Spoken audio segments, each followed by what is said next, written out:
কুকুৰবুৰীয়া নামাজ আদায় কৰিলে উচ্ছেদিত উচ্ছেদৰ মাজতে আল্লাহৰ ওচৰত দোৱা কৰিলে উচ্ছেদিত লোকে আৰু কেইবা বছৰ পূৰ্বে নিৰ্মাণ কৰা সেই মছজিদত শেষবাৰৰ বাবে নামাজ আদায় কৰিলে উচ্ছেদিত আমি জনাইছো এই মুহূৰ্তৰ সেই ডাঙৰ খবৰ উচ্ছেদিতৰ চকুত এতিয়া চকুলো কিয়নো শেষবাৰৰ বাবে নামাজ আদায় কৰিলে 1978 চনত নিৰ্মিত এটা মছজিদত যেটো কিছু সময় পাছতে হয়তো প্ৰশাসনে বুলডোজাৰে ভাঙি পেলাব উচ্ছেদৰ মাজতে আল্লাহৰ ওচৰত দোৱা কৰিলে উচ্ছেদিত লোকে 1978 চনত নিৰ্মাণ কৰা হৈছিল সেই মছজিদ আৰু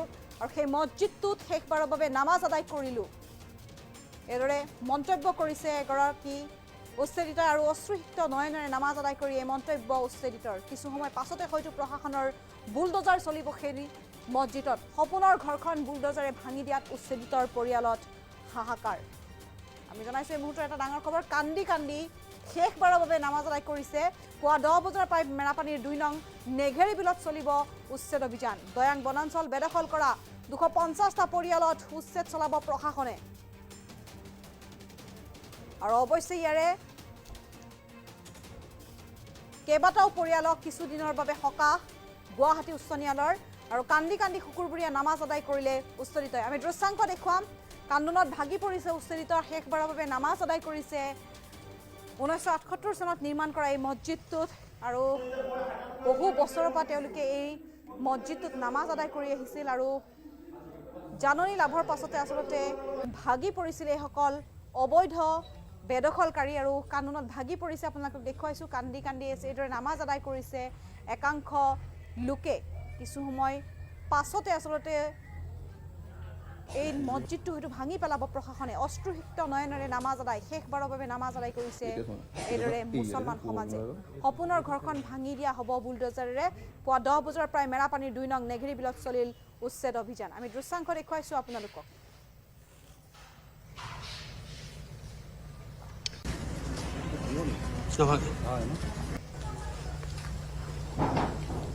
Sajid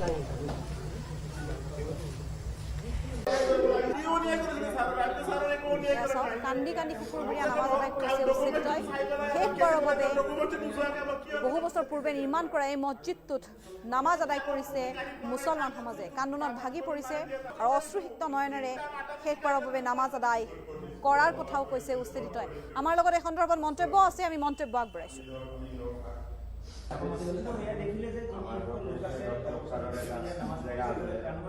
আমি কি অন্যায় কৰিছিলো কাৰোবাৰ কাঢ়ি খোৱা নাই নহয় নিজে কামানি কৰি নিজে খাই আছো আপোনাৰ ঘৰটো ভাঙিব আজি ঘৰটো ভাঙিব ক'ত যাব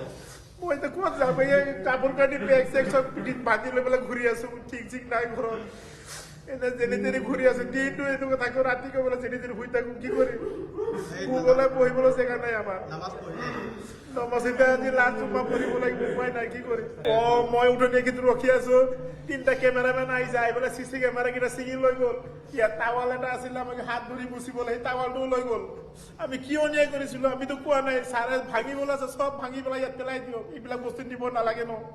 আপোনালোকৰ এই আজি নামাজে শেষ নামাজ হ'ব আজি আমাৰ শেষ নামাজ হ'ব এইটো মছজিদত কি কৰিম আমিতো ৰাখিব নোৱাৰিম জোৰ জবস্তিকে ছাৰৰ পৰা ছাৰে আপোনালোকৰ নামাজত খুব কম সংখ্যক মানুহ দেখিলো মানুহ নাই চব মানুহ গুচি গ'ল উচ্ছেদৰ অৰ্ডাৰ দিছে চব গুচি গ'ল মানুহ ঘৰ চব ভাঙি গুচি কি কৰিব হয় কিমান দিনৰ আগতে প্ৰতিষ্ঠা কৰা নামাজ এইটো মছজিদ কিমান দিনৰ এইটো আপোনাৰ 78 বনোৱা মছজিদ হয়তো তেতিয়াৰ পৰা আছে তেতিয়াৰ পৰা আমি আছো মোৰ জন্ম হ'ল ইয়াত 79 হয় পঁচাশী গণ্ডগোল মই নিজে দৌৰিছো এইটো পাহাৰত আছো এইটো ফৰকাটিঙৰ স্কুলত থাকিলো শিবিৰত থাকি পেলাই আকৌ ঘূৰি এইটো জেগাতে আহিছো নগাৰ লগত কিমান দৌৰাদৌৰি কৰিছো আজিলৈকে চৰকাৰে চাইছে নেকি যে মানুহকেইটা কিহৰ কাৰণে নগাৰ লগত লাগি আছে চাওচোন কৈ এতিয়াতো আমি কৈ আছে নগাই লৈ যাব আমিতো গুচিয়ে যাম নগাইতে লৈ ল'ব মাটি তেতিয়া কিহৰ কাৰণে আমি অসমৰ মাটি বনাইছিলো এইবিলাক আমাৰ অসমৰ মাটি বনাবলৈ দৰকাৰী নাই আমি কি অন্যায় কৰিছিলো কাৰোবাৰ কাঢ়ি খোৱা নাই নহয় নিজে কামানি কৰি নিজে খাই আছো আপোনাৰ ঘৰটো ভাঙিব আজি ঘৰটো ভাঙিব ক'ত যাব মই এতিয়া ক'ত যাম এই কাপোৰ কানি বেগ চেগ চব পিঠিত বান্ধি লৈ পেলাই ঘূৰি আছো ঠিক ঠিক নাই ঘৰত এনে যেনে তেনে ঘূৰি আছো দিনটো এনেকুৱা থাকো ৰাতি ক'বলৈ যেনে তেনে শুই থাকো কি কৰিম শুবলৈ বহিবলৈ জেগা নাই আমাৰ নমস্তে আজি লাজ জমা কৰিব লাগিব উপায় নাই কি কৰিম মই উঠনি কিন্তু ৰখি আছো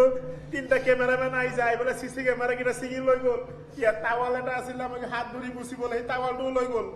আমি কি অন্যায় কৰিছিলো আমিতো কোৱা নাই ছাৰে ভাঙি বলা আছে সব ভাঙি পেলাই ইয়াত পেলাই দিয়ক এইবিলাক বস্তু দিব নালাগে ন আপোনালোকৰ এই আজি নামাজে শেষ নামাজ হ'ব নেকি? আজি আমাৰ শেষ নামাজ হ'ব এইটো মছজিদত কি কৰিম আমিতো ৰাখিব নোৱাৰিম জোৰ জবস্তিকে ছাৰৰ পৰা আজি ছাৰে আপোনালোকৰ নামাজত খুব কম সংখ্যক মানুহ দেখিলো। মানুহ নাই সব মানুহ গুচি গ'ল উচ্ছেদৰ অৰ্ডাৰ দিছে সব গুচি গ'ল মানুহ ঘৰ চৰ ভাঙি গুচি কি কৰিব হয় কিমান দিনৰ আগতে প্ৰতিষ্ঠা কৰা নামাজ এইটো মছজিদ কিমান দিনৰ আগতে এইটো আপোনাৰ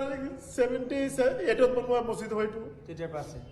তেতিয়াৰ পৰা আমি আছো মোৰ জন্ম হ'ল ইয়াত 79 হয় পঁচাশী গণ্ডগোল মই নিজে দৌৰিছো এইটো পাহাৰত আছো এইটো ফৰকাটিঙৰ স্কুলত থাকিলো শিবিৰত থাকি পেলাই আকৌ ঘূৰি এইটো জেগাতে আহিছো